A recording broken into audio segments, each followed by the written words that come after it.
Fight Class 3 is criminally underrated, and it's a manga turned manhwa. Okay, I lied. It's actually a webtoons. Okay, I know it's taboo. I've only ever done manga. How could I? The only exception is the boxer or solo leveling. But this is actually pretty good. Hear me out. The plot basically revolves around Ji Tae, who has a little sister, and she was kidnapped by his own father. Yes, if any of you guys just seen Yujiro pop up in your head, don't worry, you're not the only one. Just like Baki, his father is apparently one of the strongest characters in the series, and he has been searching for his sister for years. He's been hanging up missing poster signs any chance he gets, but he never gets anywhere until one day he's confronted by Maria, who is a female fighter. She offers him the opportunity to find his sister. Is that foreshadowing? No wait, that's too soon. She makes him join the fighting class, and here's a bit of a backstory. In this world, Korea is the global capital of combat sports, so they have fighting classes where students can rank up and receive money and sponsorships, and they can even make it to the UFC. It's split into 3 classes. You have Class 1, Class 2, and Class 3. Now, Class 3 is quite the enigma. The classroom is completely isolated and has a vale todo-like rule. Not much is known. All that is known is that the strangest and toughest fighters are in that class. And then there's this tunnel. Jite, or I'll just say JT, he starts off as your typical fighting protagonist. He has a clear goal. All he wants to do is find his sister. And let me remind you, his father kidnapped her at their mother's funeral. Yes, his mom's funeral. And then he punches him and causes him to have a large scar on his forehead, and that he's insecure of this large scar, so he hides it with his hair. And now his goal is to try to get into the school's most infamous Class 3. To find his father and get his sister back. Let me tell you a secret. I read this manhwa a long time ago and I dropped it. Why? Because I was reading it backwards and I thought I was illiterate. It's read from left to right. And it took a lot of Brazilian funk edits to bring me back to it, and I'm grateful that it did. Not for the funk edits, but coming back and reading it. As if you can't tell already, the beginning and the latest parts are so different and unrecognizable with each other that you would think that they're 2 different stories or 2 different artists. It's almost as if you get both in one. The beginning chapters are almost shonen-like, and they give me a lot of similarities to Konichi, but without the ecchi.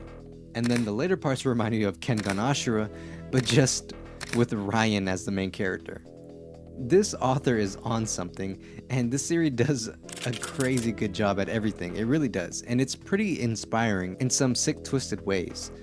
I guess what I'm trying to say is that I do like the representation of characters spiraling into madness. It is kind of a generic trope, but it's never really done with this full effect, if that makes sense. Like, he's committed to it. There's no brainwashing or some girl hugging him and bringing him back. It's full commitment, and I love that. At first, I wanted to do a recommendation video, but I kind of want to do a little bit more. I kind of want to go into the series a bit more. I want to talk about it, dissect it, and then put it back together, but I don't really, because I just want you to have an introduction to the series. I really don't want to take that away from you. Please go read it. I encourage you to. It is worth it. And to the future me, I am sorry, but we have some extra work to do. Huh? Are you serious? We talked about this. Put the camera down. Listen, I'm sorry, but you do know that us talking is more work on your part, and that means that we're basically doing it.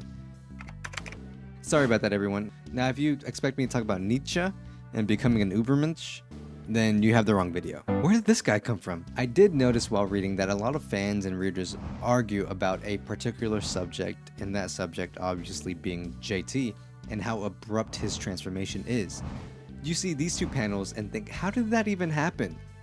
Well, maybe if you actually read, you could tell from the beginning. I'm about to tell you a lot of foreshadowing and kind of do a recap, but kind of not. I'll just be pointing out the main events in the series that lead up to the whole reason on to why this happened.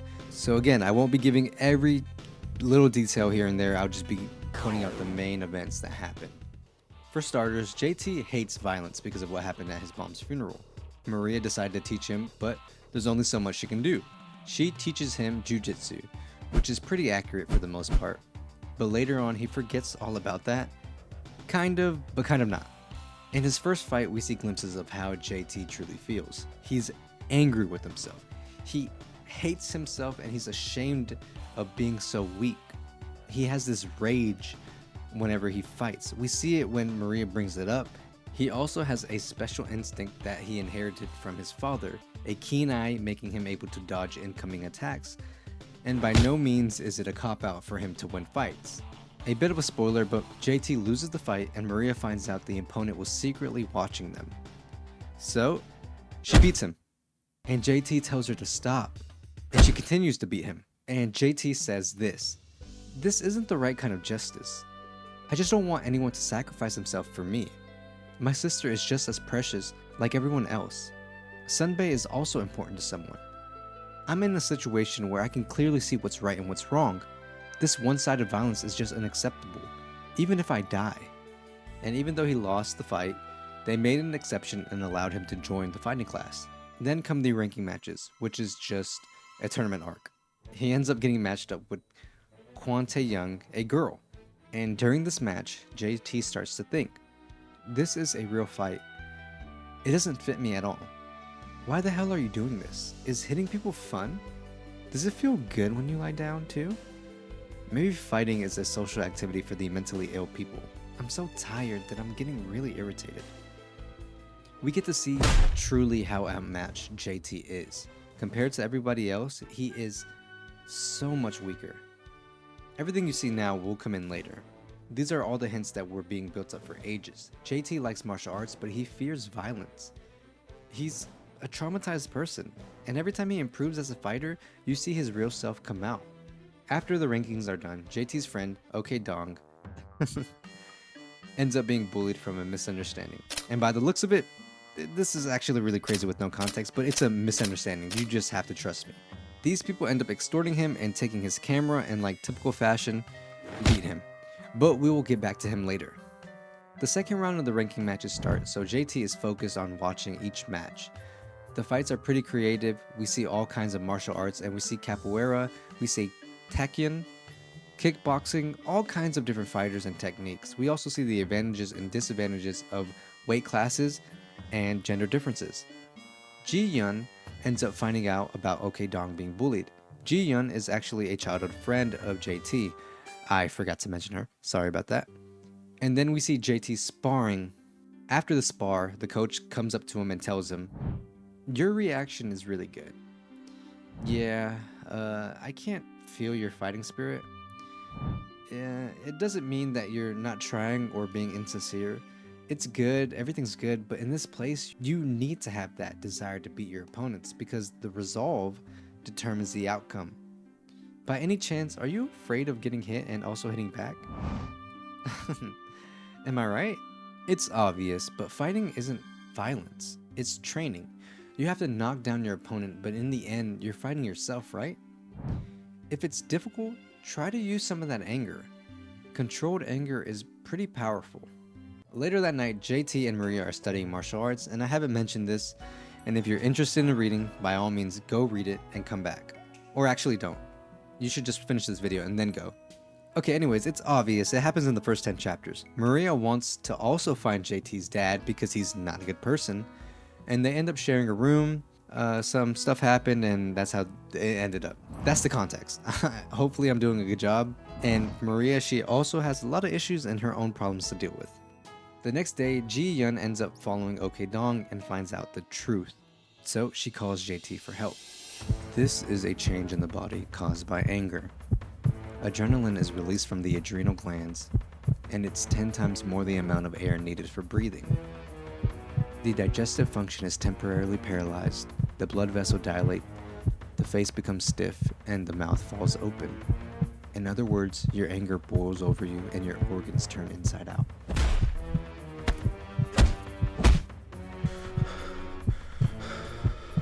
Now, this is where we part ways. There's no way I'm editing all of this, and I'm not editing the whole entire story. Remember, this is just an introduction to get you into this incredible series, and I am still anticipating on part 2. So now I get to do my own interpretation and dissect JT. I'm sure he's always had violent impulses, but didn't act on them because he was weak. He gets into more fights and something changes.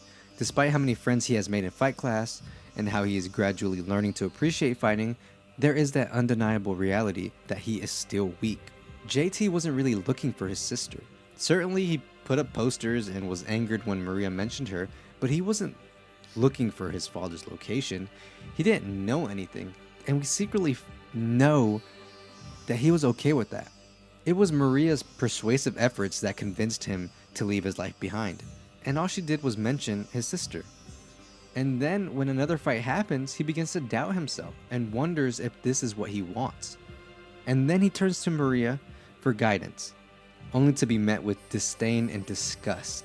And because of that, he sees himself as weak. And then we get this.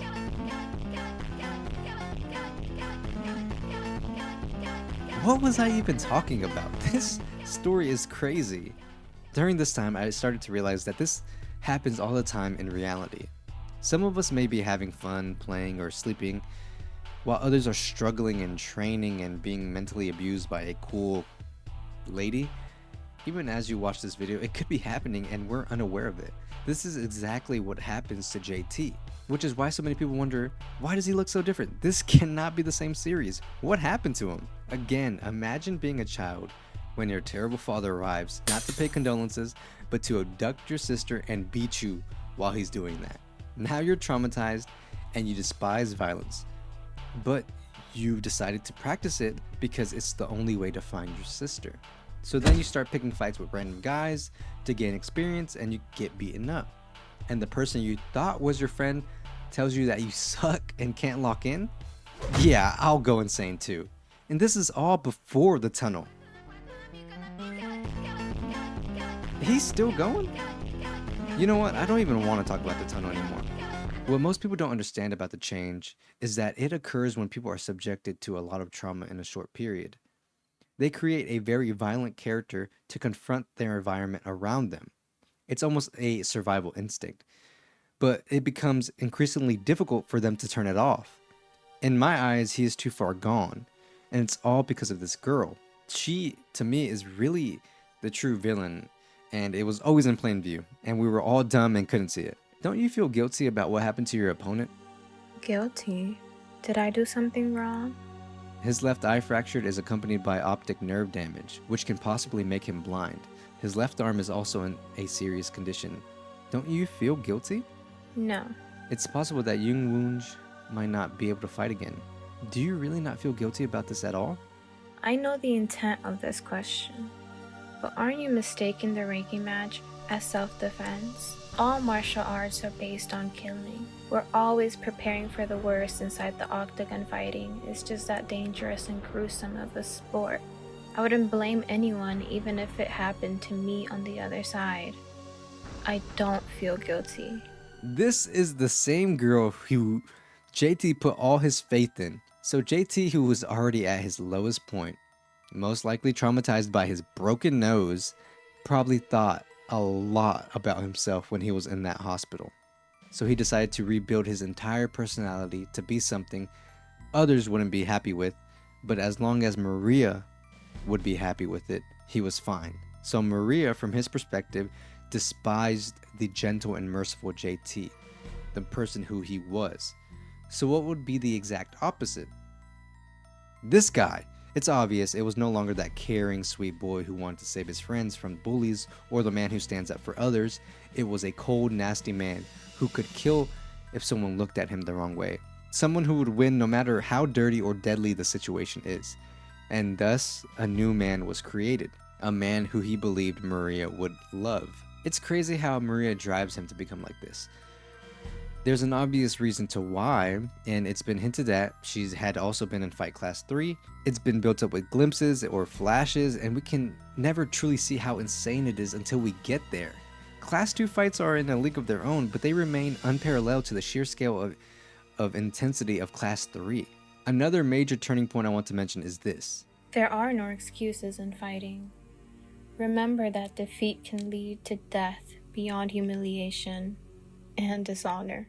In this moment, she's talking about a street fight JT got into because of her. He hesitated during the fight, and she's angry at him for it. And this is what happens when he gets home. I just beat up a stranger, a guy who was only scared of what was happening. It was already a win or lose situation, but I didn't have to go that far. No, they just got what they deserved. They've done more than what I did today, and I punished them for what they did. Somebody has to. What am I even saying? Am I the police, a soldier protecting his country? Do I even count as a prison guard? I chose to punish them with violence, even if I don't have any official capacity. Also, I'm trying to justify what I did by saying that I need it for experience. What am I actually doing now? Whether it's violence, fighting, or martial arts, the idea of crushing your opponent with force is barbaric.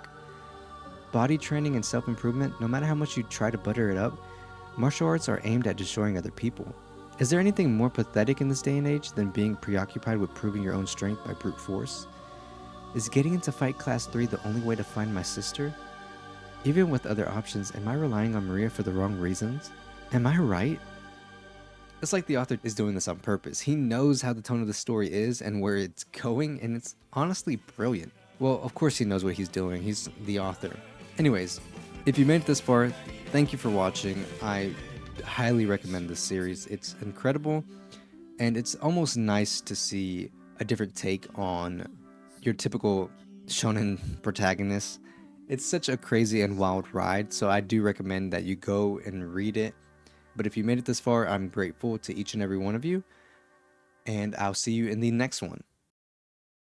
Psst, I also made a Patreon, so check that out.